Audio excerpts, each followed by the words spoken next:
Hey guys, what's up? In this video, I'll show you how you can remove the background of an image using an Android smartphone. It's going to be a very simple video. Hope you guys can follow through. And yeah, this is how you can do it. So for this video, I made sure that I use a free application for your use. So make sure you go onto the Play Store and search for Background Eraser.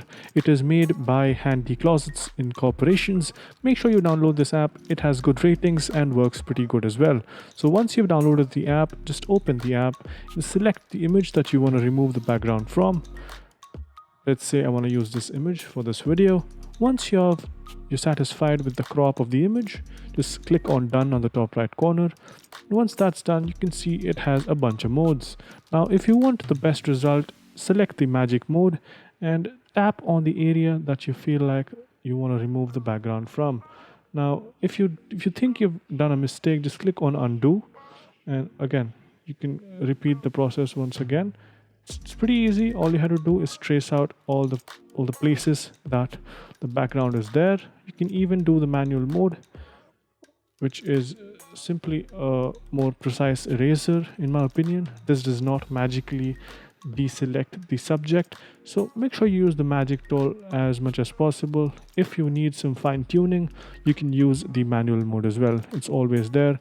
As you can see, it does a great job at identifying the subject and isolating it. Removing the background is also pretty easy.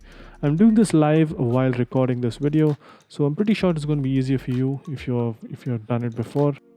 So there you go, I have successfully isolated my subject from its background. And if you think you have made a mistake or you have erased the main subject while removing the background, you can always tap on the repair button. And yeah, once you're satisfied with the background removal, just click on done. And now it will ask you for the smoothness of the feather, which means the edges on how smooth they have to be. I recommend putting it on 2 or 3, but yeah, you can play around and do it as much as you like. And yeah, once all of this is done, just click on save and the image will now be saved into your photo gallery. So yeah, there you go. This image is now free to use. I've removed the background successfully.